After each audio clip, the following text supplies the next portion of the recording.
તો રામ રામ ને સીતારામ મિત્રો, ફરીથી એક મળી ગયા છે સરસ મજાના વ્લોગમાં। આજે તો મિત્રો આપણી વાડીએ સરસ મજાનું ડુંગળીનું કામકાજ ચોપવાનું ચાલુ હતું। આપણે ભાઈ ડુંગળી ચોપવા માટે સરસ મજાના વાડી આવી ગયા। બાકી ઘડીએ તો ભાઈ મસ્ત મજાનું વાદળછાયું વાતાવરણ હતું, એટલે બાકી જોરદાર કામકાજ થતું હતું આપણી વાડીએ। અને બાપુજી પાણી વાળવાની તૈયારી કરતા હતા કે ક્યારે તો સોપાઈ જવાની તૈયારી હતી, એટલે પાણી વાળવાની કરી હતી તૈયારી। મેં કરી દીધું ખાતર નાખવાનું ચાલુ મિત્રો, અને આ કયું ખાતર છે અવશ્ય કહેજો। આવી રીતે ખાતર નાખવાની તૈયારી હતી, એટલે આપણે વાડીની અંદર વ્યવસ્થિત રીતે ખાતર નાખવાનું। હાલો મિત્રો આપણે બધા મળી ખાતર નાખવાનું કરી દીધું ચાલુ મિત્રો। ખાતર નાખીને મિત્રો આવી ગઈ હતી આપણી ચા, એટલે સરસ મજાની બેન કાકા ને બાબુજી બે લીધી ચા। કાકા કોઈ કેમ છે ચા? મને કે ભાઈ મસ્ત છે। મને કે ભાઈ હું વિડીયો ઉતાર્યા કરે બધા મિત્રો હાલો મસ્ત મજાની ચા પાણી પીવા। આ પીને જવાનું હતું મારે મિત્રો ખાંડની ગુણ લેવા માટે, એટલે હું નીકળી ગયો ખાંડની ગુણ લેવા માટે।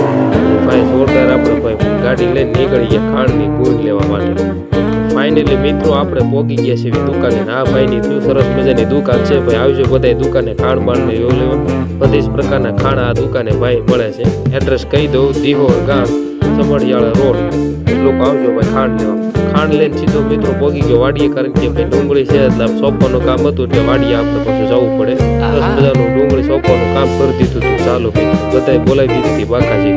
બાપુજી કહેતા મોટર ચાલુ કરવા માટે, નથી કેરા આવી ગયા હતા પીવા માટે, અને રોપને પણ પાવાનો। આપણે મેં પાઈ દીધો રોપને મિત્રો। રોપને તો ફાઇનલી પાઈ દીધો, કારણ કે રોપને પાવો જરૂરી છે, કારણ કે વધારે તૂટે નહીં એટલા માટે રોપને પાવો પડે। રોપને પાતા બાપુજી વાડી કરતા હતા હરખી, અને આપણે જોઈ લો સરસ મજાનું લીધી આપણી વિડીયો હતી। અને મિત્રો સરસ મજાનું કામકાજ પૂરું થઈ ગયું, દાડિયા પણ વહી ગયા। કાકાને કીધું હાલો બે તમે નાકા વાળો, અને હું પણ આગળ નાકા વાળવા વૈયા કોલો તમે જાઓ છો, હું પાણી વાળો જાઓ છો હવે ઘરે। પછી નાના મારે એવું છે, હું નાના તમે જાઓ અને હું વાળવાનું કામકાજ ચાલુ કરી દઈ તું વાળી હું વાળું છું એને। મિત્રો વરસાદ પણ આવી ગયો તો બીજા દિવસે, એટલે જો આવી રીતે કાંક આપણે સોંપવાનું બાકી રહી ગયું મિત્રો આવી ગયું છે। સરસ ન હોય તો આપણે વિડીયો જોઈ લેજો, ચેનલમાં ન હોય તો સબસ્ક્રાઈબ કરતા જજો। બસ વધારે કાંઈ નહીં, મળીશું આપણે સરસ મજાના નવા મિની બ્લોગમાં। બધાને જય માતાજી, મળીએ આપણે નવા મિની બ્લોગમાં। Bye bye.